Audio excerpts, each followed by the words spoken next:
The ocean doesn't warn you when it's about to take everything. It sits there, black and patient, waiting for steel to fail and hubris to crack. On the night of April 14th, 1912, the North Atlantic showed 1,500 souls, exactly how indifferent the universe can be. But before that night, before the water and the screaming and the silence, there were 4 days when everyone aboard believed they were invincible. This is the story of what it felt like to be there, not as a name in a manifest or a statistic in a tragedy, but as a person who walked those decks, ate those meals, and watched the ocean scroll past, never imagining it would become a tomb. The promise of the voyage. Southampton Harbour, April 10th, 1912. The Titanic doesn't look like a ship. It looks like a city that decided to float. I stand on the dock with my single leather case, staring up at the black hull rising above me like a canyon wall. 4 massive funnels stretch into the grey English sky, painted in the White Star Line's signature, black and buff yellow. Smoke drifts lazily from 3 of them. The 4th, I'll learn later, is just for show. Aesthetic balance. Even the ventilation is designed to project confidence. My name is Thomas Whitmore, and I'm 31 years old. I'm travelling to New York to take a position with an accounting firm in Manhattan. Second class passage, ticket number 243709, purchased through the White Star Line's London office for £12 sterling. Respectable but not extravagant. My cabin is E47, located on E deck, which the brochure assures me is well above the waterline, and features all modern conveniences, including electric heating and running water. The gangway is crowded with families, businessmen, immigrants clutching documents, and children. I recognise the organised chaos of bureaucracy in motion. White Star Line officials check tickets against manifest lists, marking off names with careful precision. A photographer from the Southampton paper is capturing images of the departure for tomorrow's edition. Someone is interviewing passengers about their reasons for travelling, taking notes in shorthand. Everyone is looking up, craning their necks to take in the full scope of what we're about to board. The ship is 882 feet long, 92 feet wide at her broadest point. 46,000 tons of displacement. The largest moving object ever created by human hands. A little girl near me asks her mother if the ship touches the clouds. The mother laughs but doesn't immediately say no. Unsinkable, a man next to me says, reading from a newspaper. That's what they're calling her. Double hull, watertight compartments. They say even if you flooded 4 compartments, she'd stay afloat. 16 compartments total, divided by 15 transverse bulkheads, extending up to E-deck. Progress, another passenger adds, folding his own newspaper to reveal a technical diagram of the ship's interior. Look at this. Electric elevators, heated swimming pool, squash court, a gymnasium with mechanical horses and bicycles. And that's just in first class. What do we get in second? Someone asks. Library, smoking room, promenade deck. Better than first class on most other ships, they say. I believe them. Why wouldn't I? The boarding process is orderly, efficient. White Star Line stewards in crisp uniforms guide us through wide corridors, panelled in oak and pine. The second-class entrance is less grand than the first-class gangway visible forward, but still impressive. Everything smells new. Fresh paint, varnish, the faint chemical scent of fire retardant applied to fabrics. Electric lights cast a warm glow that feels nothing like being aboard a ship. It feels like checking into a respectable hotel that happens to be tilted very slightly toward the bow. My cabin is small but comfortable. A bunk, a washstand, a mirror. A porthole looks out onto the dock, and I watch late arrivals hurrying up the gangways as departure time approaches. There's a festive atmosphere, people waving, vendors selling last-minute souvenirs, Someone is playing an accordion somewhere above deck. At noon exactly, the whistles blow. 3 deep blasts that you feel in your chest more than here. The Titanic is leaving Southampton. We glide away from the dock so smoothly I barely notice we're moving. It's only when I look out the porthole and see the buildings sliding past that I realise we've departed. No lurching, no grinding of machinery, just smooth, inevitable forward motion. The English Channel is calm, almost glassy. We make a brief stop in Cherbourg, France, where more passengers board via tender, then Queenstown, Ireland, for the final embarkation. I stand on deck and watch the Irish coast recede into mist, the last land we'll see for days. Then we turn west, toward open ocean, toward America, toward a future that feels as solid and certain as the deck beneath my feet. Life aboard the unsinkable ship routine establishes itself with surprising speed. Breakfast is served at 8 in the second-class dining saloon, a beautiful room with mahogany panels and long tables covered in white linen. The food is excellent, better than most restaurants I have eaten at in London. Porridge with cream, eggs, bacon, fresh bread with butter and marmalade. Coffee that's actually hot, served in proper china cups, with saucers. I sit with a schoolteacher named Margaret Holt, travelling to Boston to visit her sister. She's probably 40, with greying hair pulled back in a practical bun, and an easy smile that speaks of years spent managing classroom full of children. Next to her is Benjamin Cross, a mining engineer heading to Colorado, his hands permanently stained with mineral dust. He can never quite scrub away. Across the table, the Fletcher family, Father James, Mother Elizabeth, and 3 children ranging from maybe 6 to 14. The father works in textiles and has secured a contract with a mill in Philadelphia that promises to triple his current salary. We make small talk, weather observations, comments about the food, which everyone agrees exceeds expectations. Speculation about arrival times and what New York will be like. The children ask questions about America, about whether the buildings really do touch the sky, about cowboys and Indians. Their mother answers patiently, though she's never been either. It's a fresh start, James Fletcher says at one point, looking at his family with obvious pride. Everything we've worked for. His wife reaches across the table and squeezes his hand. Their oldest daughter rolls her eyes the way teenagers do when parents display affection, but she's smiling. These are normal things, ordinary moments, the kind of quiet contentment that makes up most of a life. Later, I'll remember this breakfast in painful detail.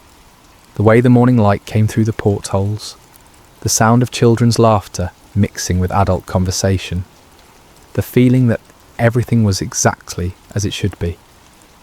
I don't know yet that within a week, 3 of the 5 Fletchers will be dead. After breakfast, I walk the promenade deck. The second-class outdoor space is at the stern, and while it's not as grand as the first-class areas forward, it's still impressive. Wooden deck chairs are lined up in neat rows, each with a small card indicating whether it's been claimed for the voyage.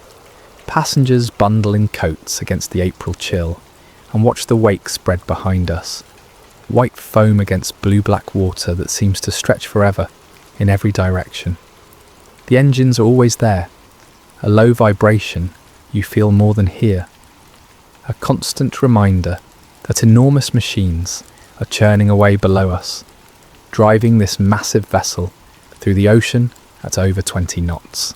The rhythm is steady, reassuring. The heartbeat of industrial achievement.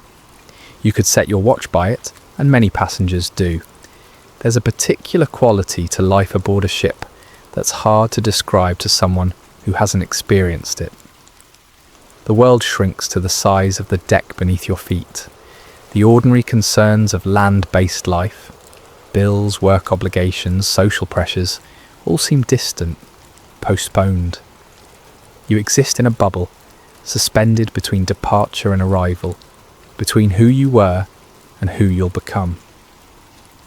I find myself falling into conversation with strangers easily, something I'd never do in London. There's an intimacy to shared spaces and shared routines. By the second day, I know names and stories. The young couple on their honeymoon, married just 3 days before departure, still blushing when anyone mentions it.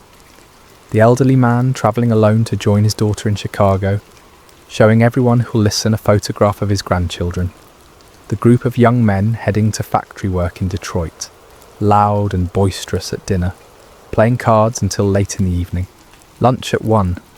The menu changes daily. Soups, roasted meats, vegetables, puddings.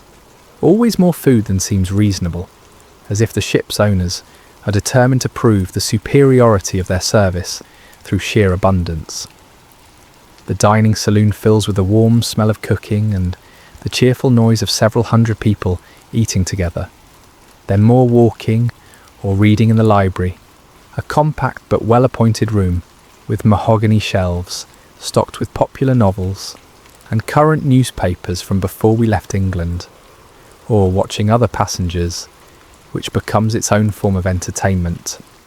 There's a middle-aged couple who circle the deck exactly 7 times each afternoon, counting aloud in unison, convinced that precise exercise will prevent seasickness. A young woman who sketches in a leather journal, capturing faces and moments with quick, sure strokes. She offered to draw me once, but I declined, suddenly shy. A boy of maybe 10 who runs everywhere, despite his mother's continuous scolding, treating the ship as his personal playground. He's particularly fascinated by the engines, pestering every crew member he meets with technical questions they patiently answer. The ship's officers are visible, but not intrusive.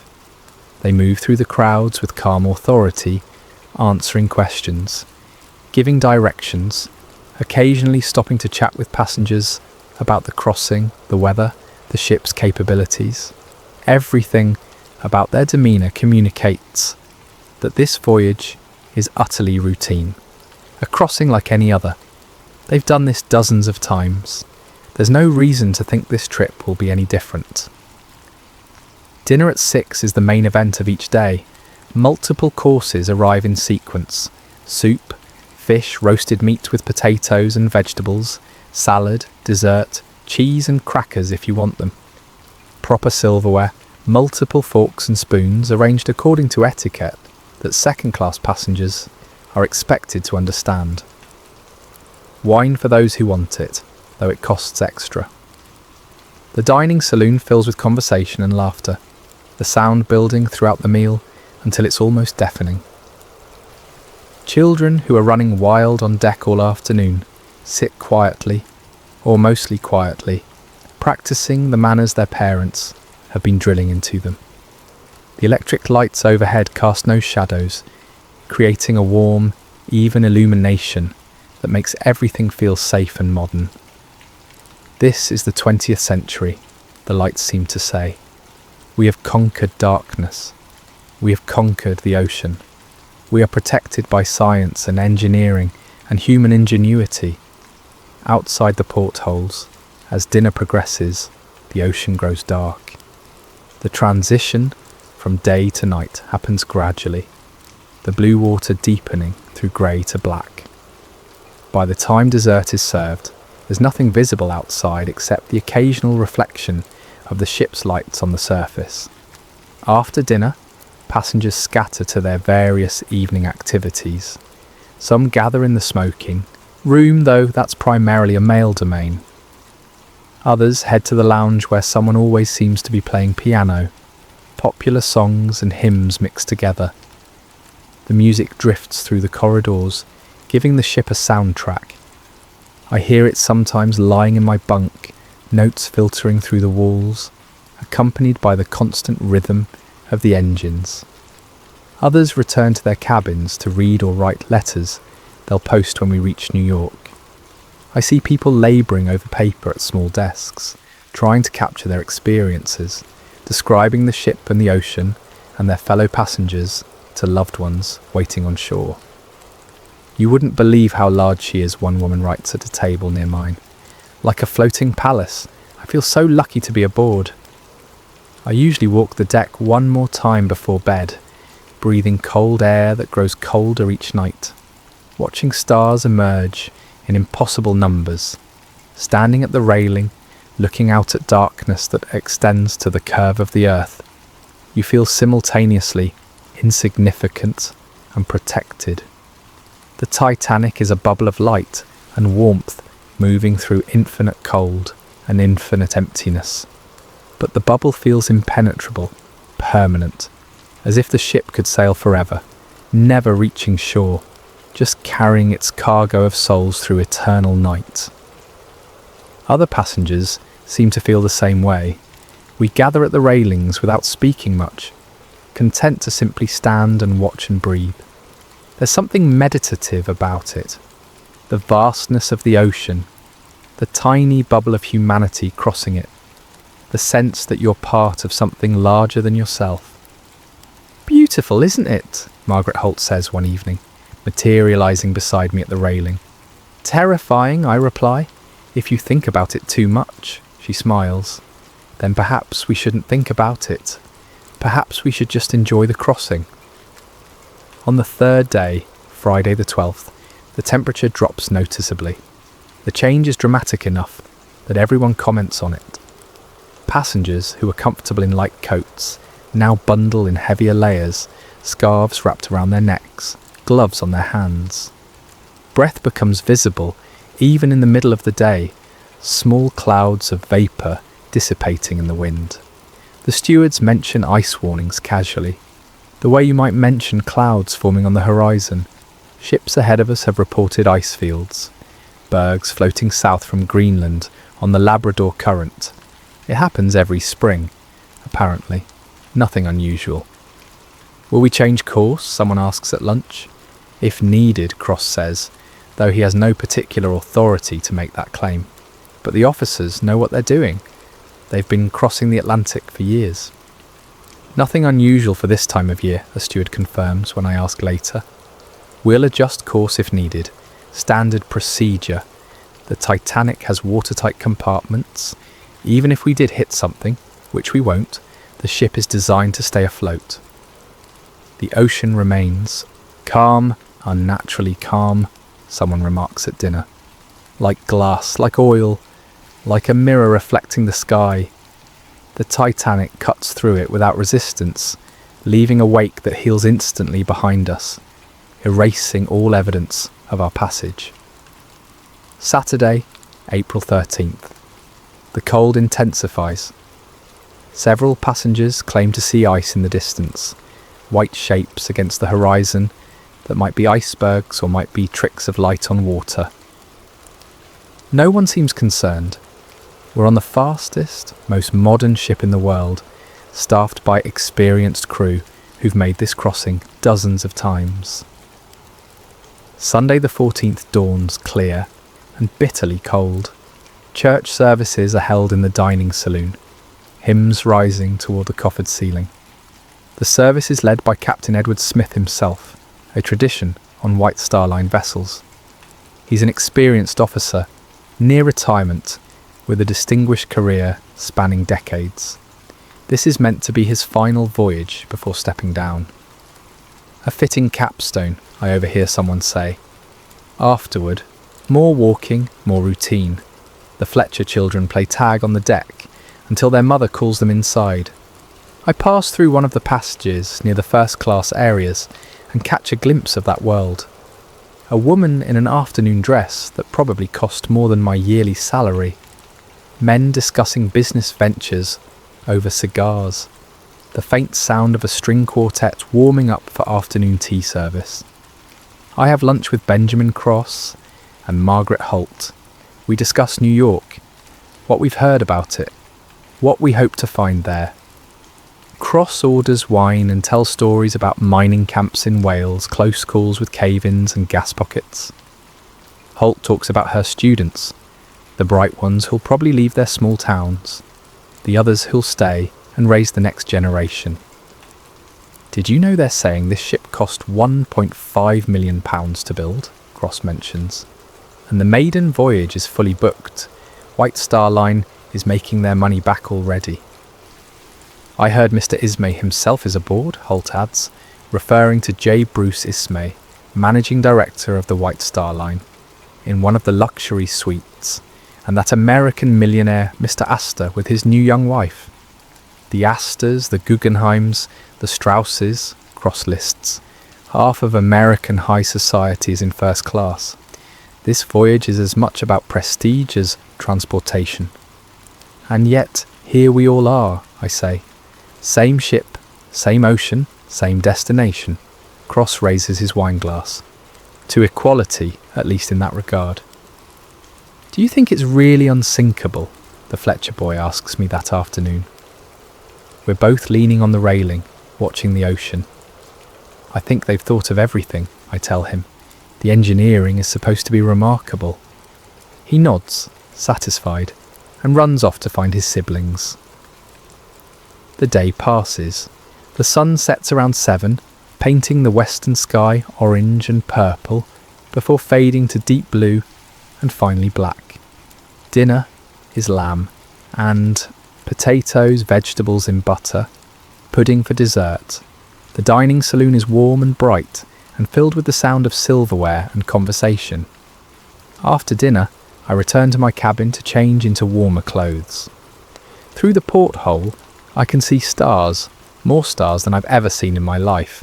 The ocean reflects them, creating the illusion that we're suspended between two identical skies. I check my pocket watch, 11:15. I should sleep, I think. Tomorrow will be even closer to New York, another day of routine and safety and progress. I don't know yet that I have less than 30 minutes before everything changes.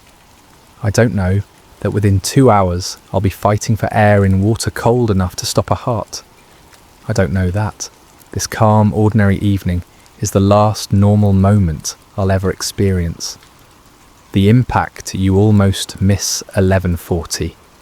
I'm at my washstand preparing for bed when the ship shudders. It's not violent, it's not dramatic, it's barely noticeable, like dragging something heavy across a wooden floor, one room over. A soft grinding sensation that travels through the hull and up through my feet. A vibration that lasts maybe 3 seconds, then silence. I pause, hands wet from washing, and listen. The engine vibration continues unchanged. Voices in the corridor outside sound normal. After a moment, I dry my hands and finish getting ready for bed. The ship makes sounds all the time.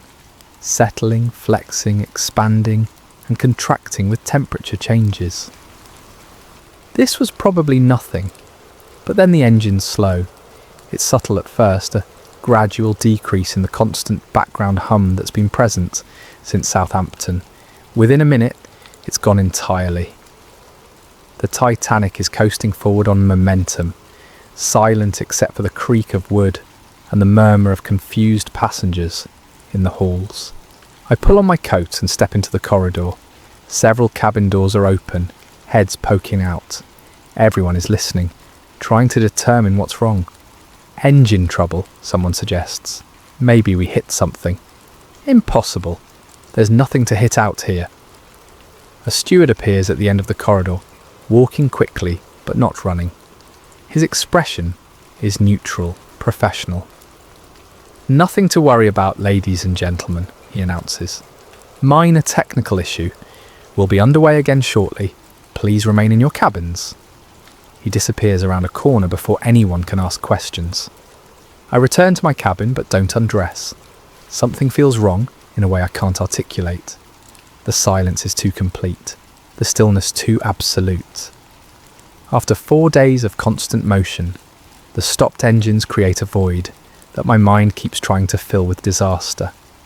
I wait 5 minutes, 10. The ship remains motionless. Finally, I grab my life jacket from where it's stored above my bunk and step back into the corridor. This time, more passengers are emerging, pulling on coats and shoes. The steward's reassurance hasn't worked. "I'm going topside," Benjamin Cross says, materialising next to me. "Want to come?" We climb the stairs together, joining a growing stream of curious passengers. The air gets progressively colder as we ascend. By the time we reach the boat deck, our breath is freezing instantly into clouds of vapour. The night is impossibly clear. Stars fill the sky from horizon to horizon, more brilliant than any city dweller could imagine. The ocean is black glass reflecting starlight. No moon, no waves, just flat, infinite darkness and cold. Bitter, bone-deep cold that finds every gap in your clothing and settles there. Several lifeboats have been uncovered, their canvas covers removed and stowed.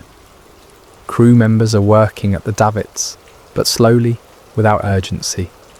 Other passengers cluster in small groups, speaking in low voices. "See," Cross says. "Precautionary? They're probably just checking the boats." At midnight, he doesn't have an answer for that. I walk to the starboard railing and look out at the ocean. That's when I see it. Ice. Not an iceberg, but thousands of chunks of ice floating past. Some as small as baskets, others as large as wagons. They catch the starlight and glow faintly, creating a field of scattered white against black water. The Titanic sits among them, motionless, surrounded. We hit one, I realise. That's what the shudder was. We struck an iceberg. But if that's true, why is everyone so calm? Confusion in the corridors. 12:15. I've been on deck for maybe 20 minutes when a steward begins moving through the crowd. "Life jackets on, please. All passengers, life jackets on." His tone is polite but firm. Not panicked, but not casual either. People look at each other, uncertain. Several laugh nervously. One man says, "This is ridiculous," but puts his life jacket on anyway. The bulky cork and canvas makes everyone look twice as wide, almost comical. "Is there actually a problem?" someone asks the steward. "Just a precaution, sir. Please make sure your jacket is tied securely." Margaret Holt appears at my elbow, her life jacket already on. "Thomas," she says quietly, "something's wrong. I can feel it." Before I can respond, the ship lurches very slightly. Not forward or back, but down. A settling sensation, like stepping into soft ground. It's barely perceptible, but everyone on deck feels it. The conversations stop. Another steward emerges from a doorway. "Women and children to the lifeboats, please. Women and children first." "Surely that's not necessary," a woman protests. "It's so cold out here. Can't we wait inside?" "Please, ma'am, into the boats." But the lifeboats are tiny compared to the ship. Fragile-looking wooden shells suspended on ropes, swaying slightly in the still air. The ocean is 60 feet below, black and vast. The idea of leaving the solid, well-lit deck for those small boats seems insane. Most people don't move. The crew begins to physically guide women and children toward the boats. "Come along now, just a precaution. You'll be back aboard in an hour or two." "What about the men?" Fletcher's wife asks, gripping her children. "Men will board once all women and children are safe." But there's something in the way he says it that doesn't sound like standard procedure. It sounds like goodbye. The first lifeboat begins to load. Women step into it reluctantly, looking back at husbands and fathers. The Fletcher children are crying now, not understanding why their family is being separated. Fletcher himself stands back, hands in pockets, trying to smile reassuringly. "It's all right," he tells his wife. "I'll see you soon." She looks at him for a long moment, and something passes between them that makes my chest tighten. Then she turns and climbs into the lifeboat with their children. The boat holds 65 people, according to its specifications. Board of Trade regulations require it to be tested to capacity, but in practice it's being lowered with maybe 30 aboard. The officer in charge, Second Officer Lightoller, I hear someone say, calls out repeatedly for more women and children, but many refuse to board. Half the seats are empty. Some women refuse to board, convinced the ship is safer than a small boat on the open ocean. Others don't believe the danger is real. The Titanic is unsinkable. Everyone knows this.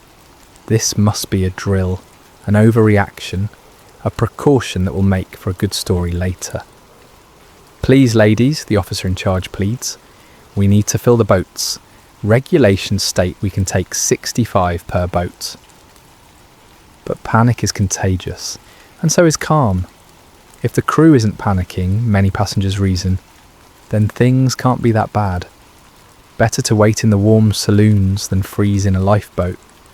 Better to stay with family than separate over what's probably nothing.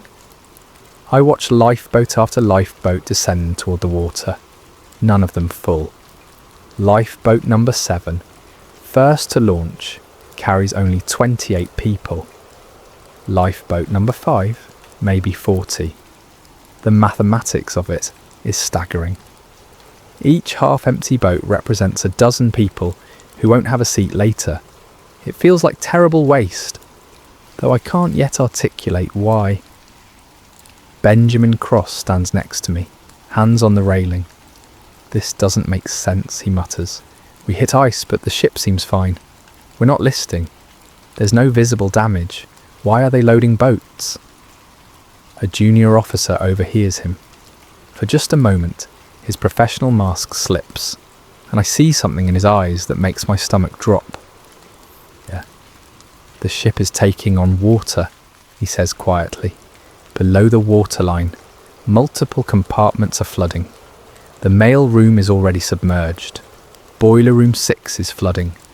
Boiler room 5 is compromised. But the watertight compartments can hold 4 flooded compartments. We have 6 compromised, maybe more. The iceberg created a series of breaches along the starboard side. Not one large gash, but multiple. Small openings across several compartments. The pumps can't keep up. He pauses, and when he speaks again, his voice is barely audible over the crowd. The ship is going to sink. It's not a question of if, it's a question of when.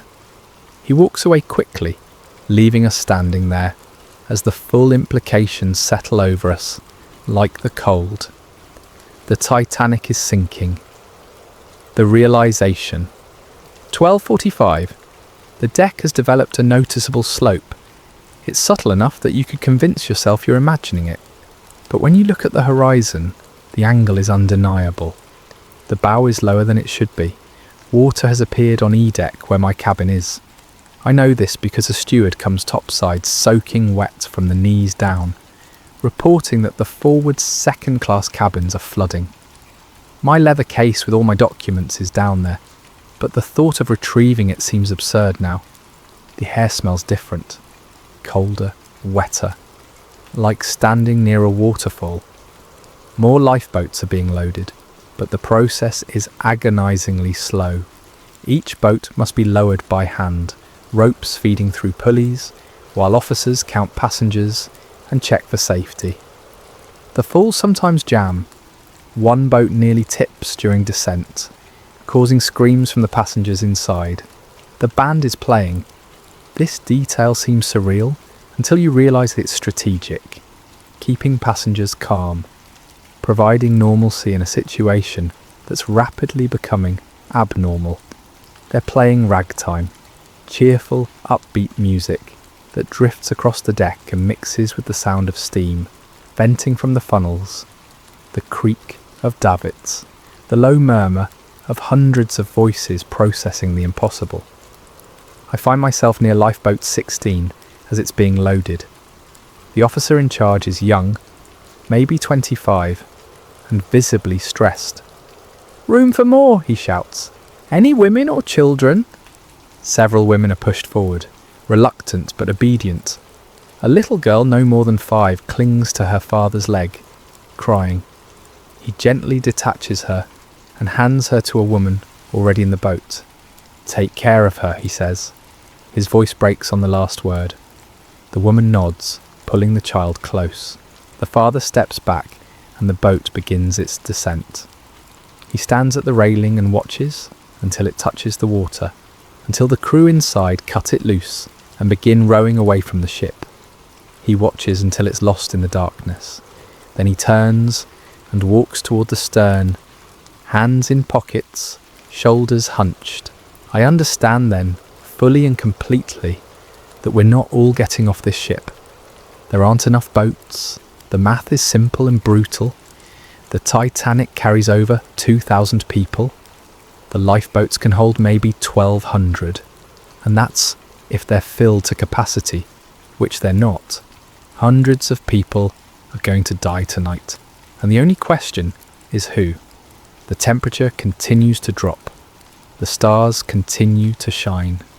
The ocean continues to wait. Time slows down, 1:15, the forwardie. Well, deck is underwater now. You can see it from the boat deck, the ocean creeping up over railings and benches, swallowing fixtures and fittings. It's not rushing, it's patient, methodical, rising an inch per minute, maybe less, but it's constant, inevitable. The stern is rising correspondingly, not dramatically yet, but enough that walking aft requires leaning slightly forward. Objects that weren't secured are starting to slide. A deck chair tips over with a bang that makes everyone jump. I've lost track of cross and halt. The deck is too crowded, too chaotic. Passengers from all classes are mixed together now. The social divisions that governed the voyage erased by crisis. First class in evening gowns stand next to third class in work clothes. No one cares. The crew has abandoned any pretense of calm. Officers shout orders. Stewards physically push women toward the remaining boats. Arguments break out when men try to board. Women and children only is no longer a suggestion, but a command backed by force. One man produces a pistol, waves it threateningly at an officer. "I'm getting in that boat." The officer, incredibly, pulls his own pistol. "Step back, sir." They stand there for several seconds, guns pointed at each other, while the ship continues to sink beneath their feet. Finally, the passenger lowers his weapon and disappears into the crowd. Lifeboat 14 drops with an officer and several crew members aboard. "We'll row back for more once we're clear," the officer shouts up, but I suspect he won't. Why would you return to a sinking ship? The band continues playing. They've moved from ragtime to hymns now. "Nearer, my God, to thee." The musicians are led by Wallace Hartley, the bandmaster.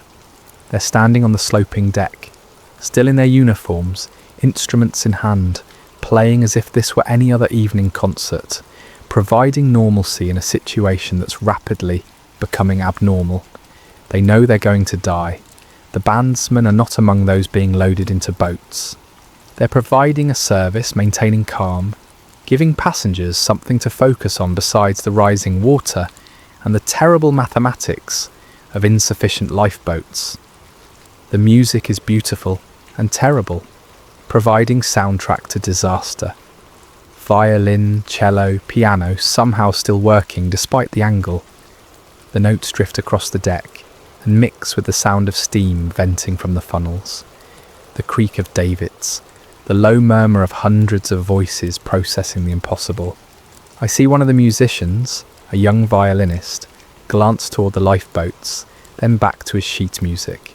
His fingers never stop moving. The decision has been made. They will play until they can't. I find myself at the starboard railing again, looking down at the water. It's much closer than it was an hour ago, maybe 40 feet below instead of 60. Small pieces of ice still float past, glowing faintly. A few people have jumped.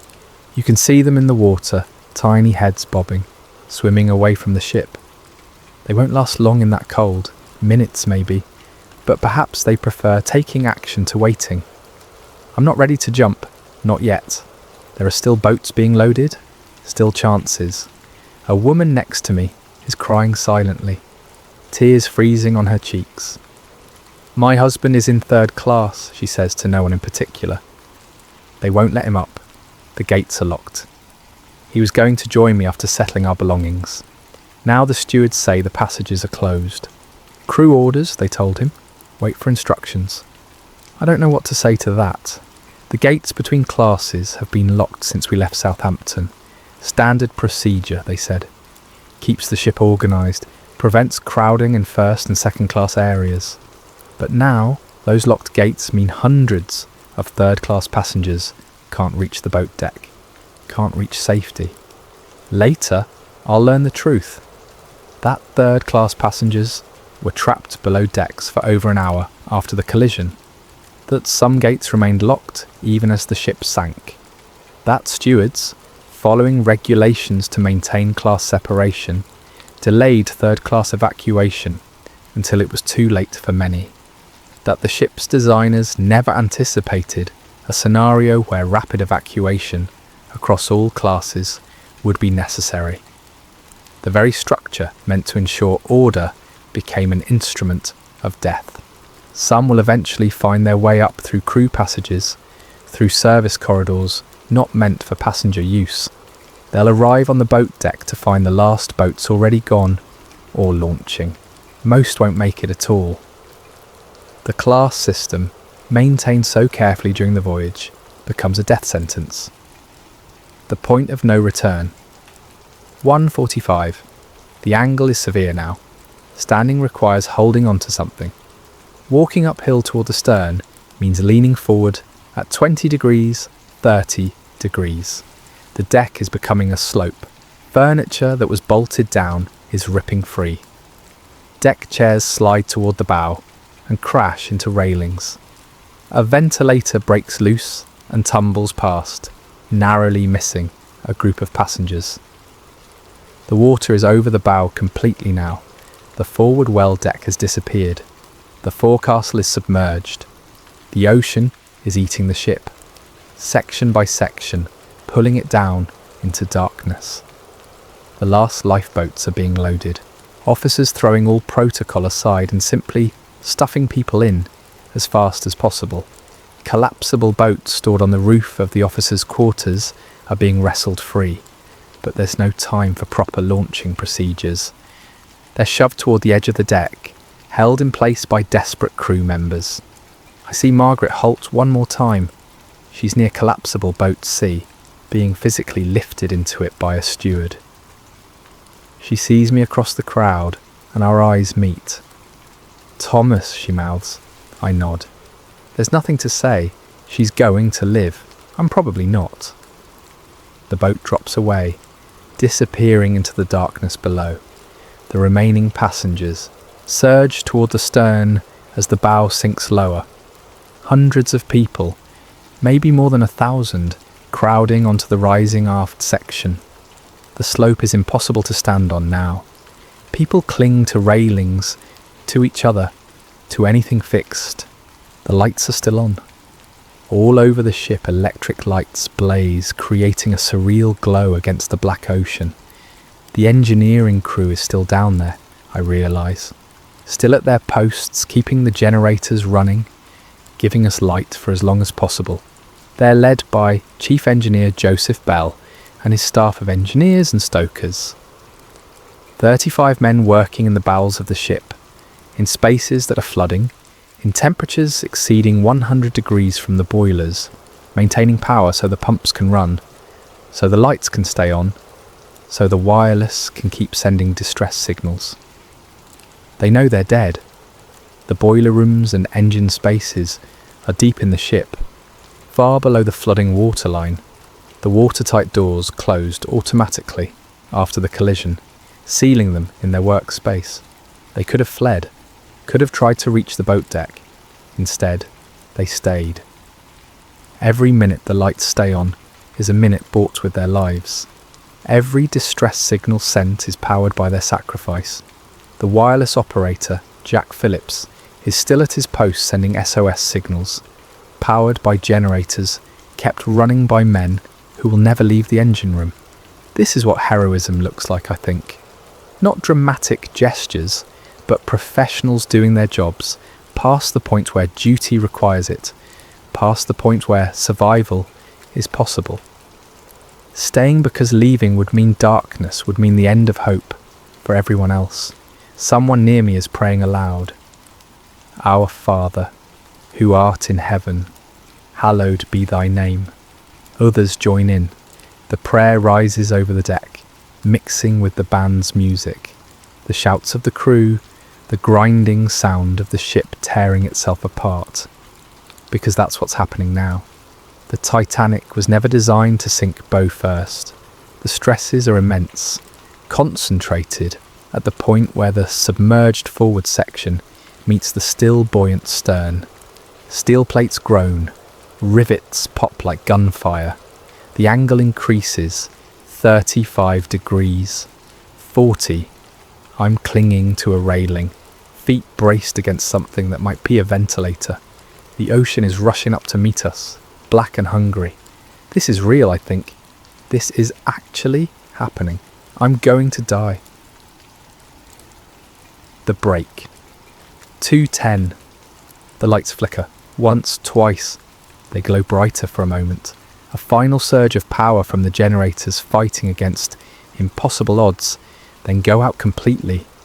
Darkness drops over everything like a curtain. For several seconds, there's silence. Then the screaming starts. Hundreds of voices in the darkness calling for loved ones, for God, for help that isn't coming. I can't see anything. Just blackness and stars and the vague sense of the deck tilting ever steeper beneath my feet. Then deep. Within the ship something breaks. It's not loud. Not in the way an explosion is loud, but it's immense, a bass note you feel through your entire body. The groan of millions of pounds of steel reaching their breaking point. The Titanic was never designed to sink bow first at a 60-degree angle.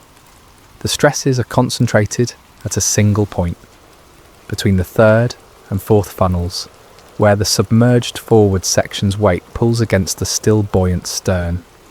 The ship shudders, and for a moment I think she's settling back, levelling out. Hope flares bright and foolish, then she splits. Between the third and fourth funnels, the Titanic breaks in half. The keel separates first, then the decks peel apart level by level. Steel plates designed to withstand the pressure of the ocean pull apart like paper. Rivets the size of a man's fist shear off and spray into the darkness. The sound is like the world ending. Metal tearing, bolts shearing, water rushing into spaces that were never meant to flood. Interior compartments collapsing. The second-class library, where I sat reading just yesterday, crumpling as the deck above crashes down. The dining saloon where we shared meals, compressing as the ship folds in on itself. The stern section rises higher as the forward section's weight is released, then falls back with a crash that sends shockwaves through the water, that makes the entire remaining structure ring like a bell. People are thrown from the deck. Others cling on, screaming. The angle is insane now, maybe 60 degrees. I'm not standing on the deck anymore. I'm clinging to it while it tries to shake me off into the ocean. The forward section, freed from the weight of the stern, sinks quickly. I watch its silhouette disappear beneath the surface, taking hundreds of people with it. The suction is enormous. Anyone still on that section is pulled down into black water. The stern bobs for a moment, almost vertical now. The afterwell deck is a cliff face pointing at the stars. Somewhere in the darkness, the band has stopped playing. I look around desperately for something to hold, some path to safety that doesn't exist. People are jumping now, throwing themselves into the water rather than wait for the ship to take them. The water is maybe 15 feet below where I'm clinging. I can hear it churning, full of debris and bodies and ice. I think about staying with the ship, riding it down. Surely that's better than the water. But then the stern section tilts forward again, and I know I'm out of time. I let go. The water. The cold hits like a fist. Every muscle in my body seizes simultaneously. My lungs empty in a gasp I can't control. For several seconds I can't think, can't move, can't do anything except feel the impossible cold drilling through my clothes and skin and straight into my bones. The water is 28 degrees, 4 degrees below freezing, kept liquid only by its salt content. Human beings can survive in it for maybe 15 minutes before hypothermia stops their hearts. I surface gasping and immediately understand why people are screaming. The cold isn't just uncomfortable, it's painful, agonizing, like being stabbed by thousands of needles simultaneously. Every nerve is firing distress signals. My body is trying to shut down, conserve core temperature, retreat into itself, but I'm still alive, still conscious. Around me, hundreds of others are in the water. I can hear them more than see them, voices crying out in the darkness. Some are calling for help, others are simply screaming, incoherent with shock and pain. The Titanic's stern section is maybe 50 yards away, still vertical, still perpendicular to the ocean. As I watch, it begins to slip beneath the surface, slowly at first, then faster. The water accepts it greedily, pulling it down. I see one of the massive funnels break free and crash into the water, crushing anyone beneath it. Then the ship is gone, sliding into the depths, taking the last remnants of light and hope with it. The suction pulls at me, tries to drag me down with it. I kick weakly, trying to swim away, but my limbs barely respond. The cold has them already. When the ship is finally gone completely, the ocean settles, the churning stops. The only sounds are the voices of the people floating with me, and even those are starting to fade. Hypothermia works fast. I can feel it happening, a creeping numbness spreading from my extremities inward. My fingers are blocks of wood. My feet are gone, sensation-wise. My thinking is starting to slow, thoughts becoming sticky and hard to complete. I see a piece of debris nearby, a wooden panel maybe 4 feet square. I swim towards it with the last of my strength and drape my torso over it. It's not enough to keep me out of the water, but it's something to hold on to. Around me, the screaming is tapering off. One by one, voices are falling silent as hypothermia does its work. The cold is claiming us, pulling us down into sleep. I want to sleep. More than anything, I want to close my eyes and let go. The cold isn't even painful anymore. It's just nothing. Absence, the end of sensation. But some stubborn part of my brain knows that sleep means death. Stay awake, I tell myself. Stay awake just a little longer. Clean hin signs. 2:40. The screaming has stopped. I don't know when it happened exactly. Somewhere in the last 20 or 30 minutes, the last voices faded away, leaving only the sound of water lapping against debris. The ocean is quiet again, peaceful, like nothing happened. I'm still clinging to my wooden panel, though I can't feel my hands anymore.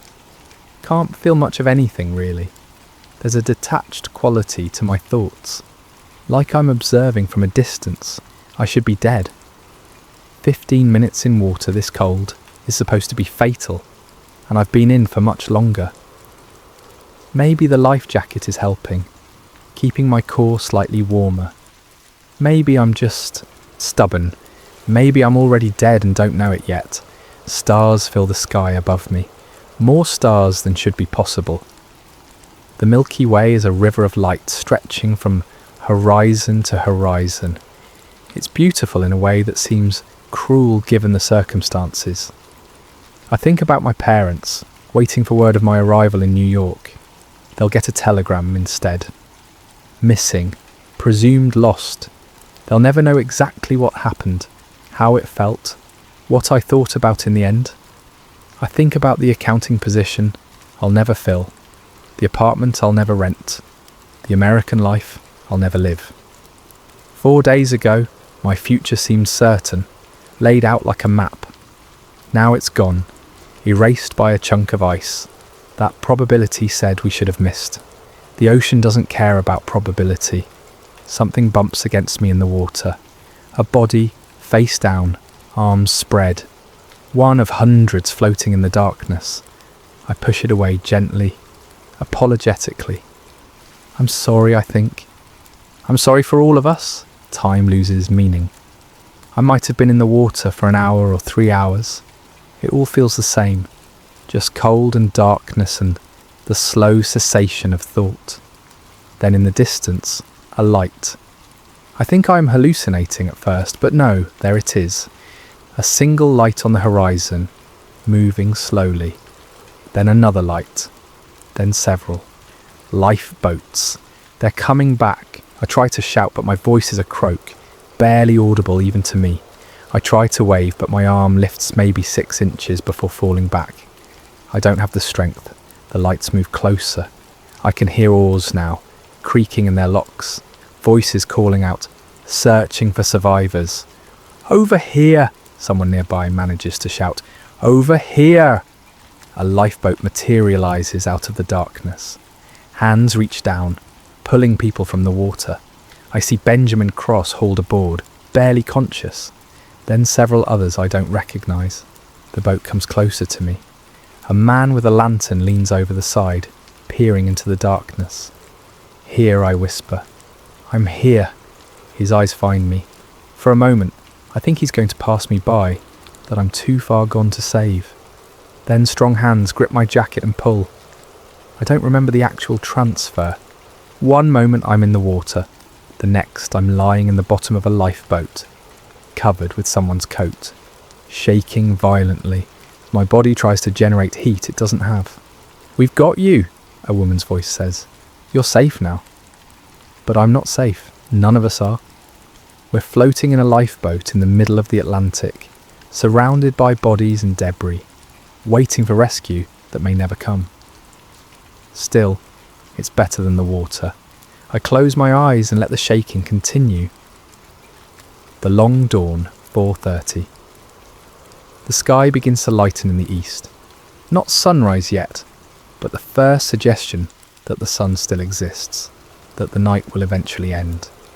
I'm still in the lifeboat, still alive, though I can't quite believe it. My clothes are frozen stiff. Ice has formed in my hair, but my heart is beating, my lungs are breathing. Somehow impossibly I survived. Around us, the ocean is carpeted with debris, deck chairs, luggage, life jackets with no one in them. Bodies, hundreds of bodies floating face down in their life jackets, frozen in place. The scale of it is incomprehensible. This was a ship. 2,000 people going about their lives, eating dinner and playing cards and making plans. Now most of them are gone, taken by water cold enough to stop time. The other survivors in the lifeboat are silent. Everyone is processing, trying to understand how they're alive when so many others aren't. There's no celebration, no relief, just exhausted, traumatized silence. As the light grows stronger, someone points at the horizon. A ship. We all turn to look. There, steaming toward us through the ice field, is a vessel.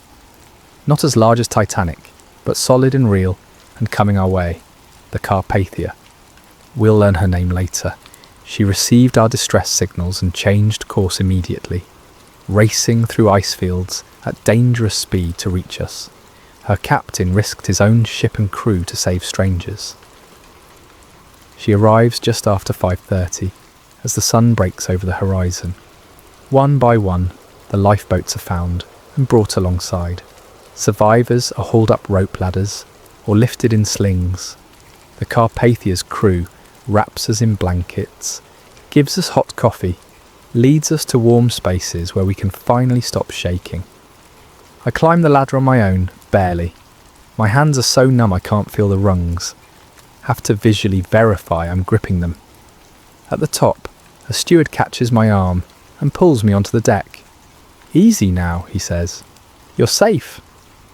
I look back at the ocean, at the debris field spreading for miles, at the ice, chunks of it glowing pink in the dawn light, at the space where the Titanic should be and isn't. Somewhere down there, 1,500 people are settling onto the ocean floor. 1,500 souls who had futures and plans and people waiting for them. The ocean took them all and will keep them forever. The Carpathia begins moving, Steaming away from the wreck site, we gather at the railings, watching the debris recede into the distance. No one speaks. What is there to say? I survived. I don't know why. Don't know what I did differently from the hundreds who didn't. Luck maybe. Chance. Being in the right place at the wrong time. The sun continues to rise, the ocean sparkles, beautiful and deadly. Somewhere far below, in cold darkness, the Titanic rests, waiting for the day when someone might find her and remember. But for now, on this morning of April 15th, 1912, she's gone. Vanished as completely as if she never existed. Except we know she did. We were there. We felt her deck beneath our feet, heard her engines, ate her food, believed her promises. She felt safe until the moment she wasn't. Unsinkable until the ocean proved otherwise. That's the truth they'll never put in the newspapers or the official reports. The Titanic didn't feel dangerous. She felt inevitable, certain, modern. She felt like the future, and then she was gone, taking that future with her into the deep. I wrap the blanket tighter around my shoulders and turn away from the railing.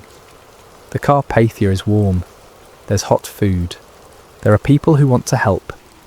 But part of me is still in the water, still floating in the darkness, still listening to the screaming fade into silence. That part will never leave the ocean. That part drowned on April 15th, along with 1,500 others. And in the years to come, whenever I close my eyes, I'll see it again. The stars, the ice, the black water waiting patiently for steel to fail. The ocean never warns you, it just waits. End.